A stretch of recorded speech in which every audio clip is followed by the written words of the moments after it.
Good morning. It is September 2015 as I set foot on the Brooks campus for the first time since second grade during Brooks School Summer Day Camp. I hated Brooks School Summer Day Camp. I vividly remember thinking, how could anyone go to high school here and actually enjoy it? I did not have a good first impression of Brooks, yet there I was as an incoming freshman, a 14-year-old girl with bleach blonde hair, braces, and abnormally long legs. I had never planned to attend a private high school, as you can tell. In fact, I was never one for thinking about my significant future endeavors at all, until deadlines would approach rapidly and I was forced to make decisions on the spot. So instead of acknowledging the future, I always found myself dwelling on the past, reflecting on experiences whenever I needed inspiration and making major life choices. And sticking to what I know best, that's what I'm here to do today. My journey over these past 4 years at Brooks has been like a roller coaster ride, with many ups and downs and even what seemed like sudden halts. That feeling you get in your stomach whenever you hit a big drop on a roller coaster was the exact feeling that I had my first day of freshman year. Things for me at Brooks did not admittedly start off as planned. As the oldest sibling in my family, I didn't have anyone to guide me through the first few days of high school, no one to give me the reassurance that I desperately needed. My senior mentor was a girl who is best described as a pretty rambunctious girl. When we first met, she appeared easygoing and social, and I tried to look up to her for insight in becoming a normal Brooks student. That became difficult, however, when she was DC'd a month into the school year, and my previous image of her was shattered. So instead, I decided to wing it and try to find my own route for navigating high school. A lot of people tell me that they don't remember me freshman year, and well, I'm not surprised. I was introverted, soft-spoken, and very insecure. In the first weeks of my freshman year, I found it hard to make friends. I didn't play a fall sport, and I didn't attend any Saturday night activities on campus for the entire first month, which looking back is partially at fault. But I tried to put myself out there in other aspects of the Brooks life, but it became increasingly taxing for me, and I constantly felt like I was being shut down. I became afraid of lunch and dinner because the last thing I wanted was to have no one to sit with in the dining hall. I was envious of all the boarders who had a dorm to go back to every day after class, and of all the friends I had already made through their designated dorms. This insecure and secluded side of me only grew worse until November hit, and I found myself sitting in the locker room one Saturday night crying and texting my mom to come pick me up. I didn't have anyone else to talk to, and no one to hang out with on the much-anticipated weekends. I had reached rock bottom, and it was only the third month of school. A lot of you are probably thinking, wow, that's depressing. But I can assure you, my brother is sitting here listening to all this and definitely thinking, loser. And I was a loser. Needless to say, I had a pretty rough start. However, as the winter season rolled around, things started to look up. I was strolling through the link one day after classes, preparing myself for the long, lonely walk to the athletic center, when I came across Alyssa and JD laughing in the hallway leading to Gardner. I'm not sure if they remember this, but after stopping and talking to me, they invited me to their dorm to hang out, the first time I'd ever been inside a dorm, and I was forever changed. I started to grow close to Alyssa through third squash and hang out in Gardner, and while I can officially say that she was my first real friend at Brooks, she's also been one of my only friends who has stuck by me over the years, but I'll get to the rest of the years later. I became more confident in myself as the winter season passed by, and I even kept my head held high after learning I had a 78 in Mr. Hesse's honors physics class. I focused on my grades, as typical of me, until the school year came to a close, and I jumped for joy after graduation day for finally finishing my dreaded first year of high school. Yay. But next came sophomore year. Sophomore year for me went by pretty quickly and was the fastest school year by far, although I am learning that senior year is flying by as well. Sophomore fall was not much different from freshman spring, the only real difference being that I was no longer a timid first-year student. The highlight of sophomore year for me was, frankly, the day I got my braces off. That was a good day. Beforehand, I remember thinking to myself, Sabrina, this is going to be the start of a new you. This is going to be your long-awaited glow-up, your transition to a young adult, your rebirth. Well, I may be exaggerating in terms of having a rebirth, but all of that was not far from what I felt that day. Who would have thought that the simple task of removing metal wires from one's mouth could actually go on to impact their life so immensely? But anyways, moving away from all talk about teeth, I did actually start to gain new understanding of myself sophomore year once I was no longer afraid to smile. I made more friends who I was truly comfortable, who I felt comfortable hanging out with, and I was beginning to find my place within the Brooks community. However, even though I did grow more comfortable in my own skin sophomore year, I still wanted to work on becoming a better version of myself, while also finding my true self and achieving my full potential, and I still do to this day. I don't think there will ever be a day that I won't stop striving, partially thanks to my everlasting insecurity that fails to let me be truly content. But I do credit myself with working on conquering my insecurity that year, and for every year thereout, something I had never done before. If I've learned anything from sophomore year, it's that staying guarded in nature is not in any way going to facilitate your growth as an individual, no matter how much you think your reservations are a part of you indefinitely. Sophomore year, I ended up playing for varsity squash after only a year of ever playing the sport before. I stayed on campus a record-breaking number of Saturday nights in Het West, and I won my AP World History's March Madness bracket for debates on who was the most influential person in history, a larger achievement at the time. But nonetheless, all of these events and accomplishments turned sophomore year into a groundbreaking year for Sabrina, and put my Brooks experience in an altogether different but much brighter light. Junior year was exactly like every other upperclassman will tell you. Academically, it is the worst year of your life. I can attest to this through my own stupidity of choosing to take Mr. Nom's Honors Advanced Pre-Calculus class, a decision I still regret to this day, but that's besides the point. However, instead of talking about my life at Brooks junior year, I wanted to talk about something more personal that I went through outside of Brooks that year. I rarely find myself speaking about this topic around the Brooks campus, and I even rarely bring it up around my own family members, unless it's absolutely necessary. But first, I'll start with some background. As aforementioned, it's a bit convoluted, sorry. As aforementioned, I am the oldest sibling. I have two younger brothers, Johnny and Scotty, pictured here alongside me. I know, they were really cute, I wasn't. Those are also beginning my awkward years, so that explains it. Johnny and Scotty have always been best friends, if you couldn't already tell from the positioning in this picture.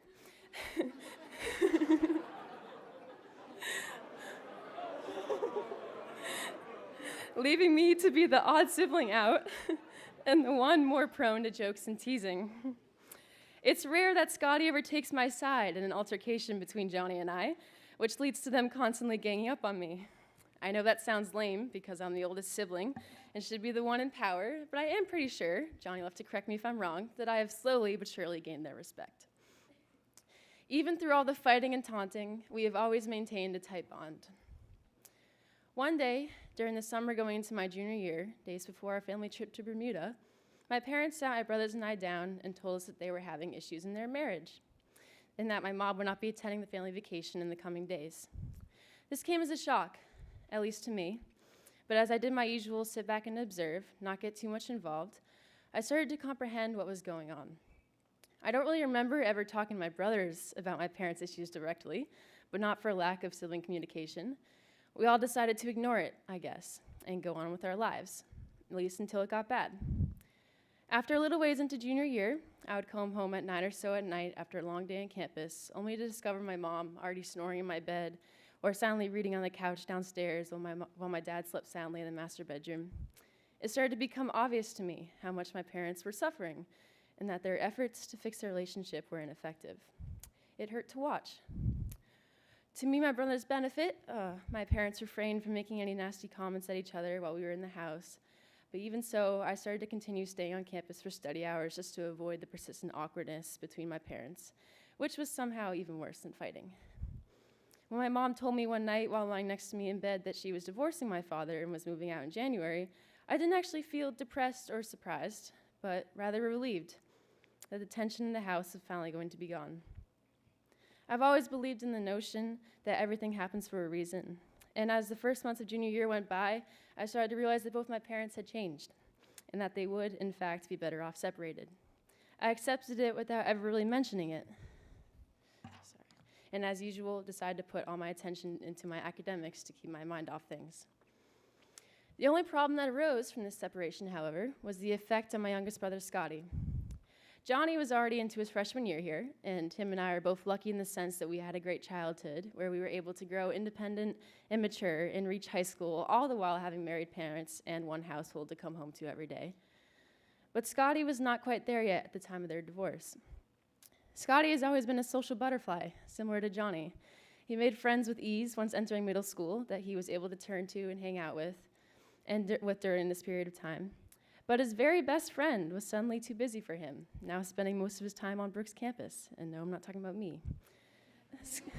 Scotty had to experience our changing household for the most part on his own. He started to grow anxious and would stress over every assessment he had in school, no matter how much he studied. He would get upset when he didn't have someone to hang out with or be around, or in general, whenever he didn't get his way. Even though the divorce was hard on Scotty, it became apparent that my parents' final separation could not have come at a better time for him. He was finally able to maintain his loving relationship with both my parents while they were not living together, and some much-needed distance was in between them. Through this whole string of events, I will acknowledge that my brothers and I were fortunate my parents' divorce was civil, neither of my parents having cheated or been abusive, and both of them coming to agreement over having shared custody. My brothers and I now spend 1 week with my dad, the next with my mom, and so on. Scotty's anxiety has improved, and each night that he is with one parent but not the other, he FaceTimes the other before going to bed to say goodnight. He's also still very spoiled, so much to the point that I question whether or not I've lost my title as favorite child. As for Johnny and I, Brooks definitely allowed us to become more independent of our changing family, and it served as an outlet away from home to put our attention towards, which I am incredibly grateful for.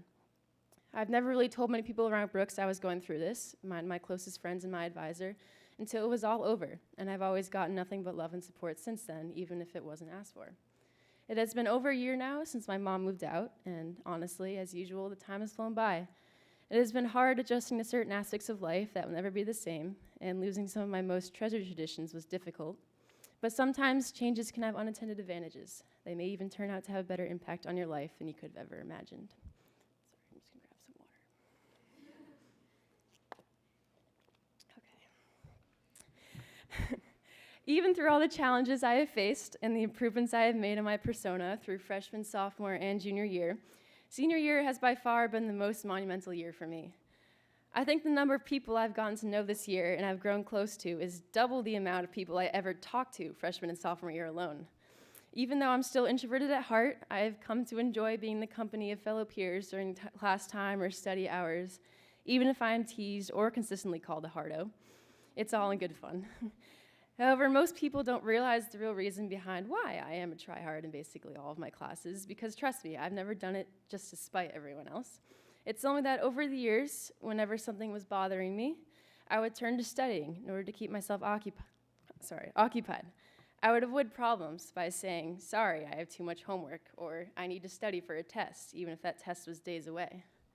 This past fall semester, specifically, I made a pact that if I finished all my homework for the next day before 11 p.m., then I must start my homework the day after to keep from overthinking things. And frankly, it was a good system. In avoiding my problems, I actually solved many other problems in the process, and not just a multitude of literal math problems. It made me happy keep doing work to keep myself occupied, which is ironically so sad now that I think about it. What kind of teenager actually gets enjoyment from doing work? But moving on from my weird habits, I'm excited to be experiencing some much-needed peace and quiet during this spring semester. Except for, of course, Mr. Namath's BC Calculus class that still never fails to push me over the edge. In terms of deciding whether or not this Brooks journey has been 100% successful, I will admit there have been times this year where I wished I could go back to my underclassman self just to escape some unnecessary drama or tough social situations. But I wouldn't change the person I am today for the world, which I guess constitutes a happy ending. As I promised to mention earlier, I've always had people like Alyssa by my side over the years to talk to or to have as a helping hand when needed. And then there's Mia, Shar, and Tiff, and so many others that make Brooks an even better place with their presence, especially for me. I love you all, which I know I don't say often because those words have never come easily to me. Just know that I always intend to say it. Earlier this year, I made a goal to give a senior speech in order to conquer my fear of speaking in front of large crowds. I don't know if you can tell I'm really nervous, but here I am. Definitely not as confident as I still hope to be, but more confident than I ever was. In concluding my Brooks story, I wanted to leave you all with a quote that I have more or less tried to hold myself accountable to in the toughest of times over these past 4 years. Quote, "If it won't matter in 5 years, don't spend 5 minutes of your time worrying about it. end quote. And my own little addition to the quote, the best is #yet to come. Thank you.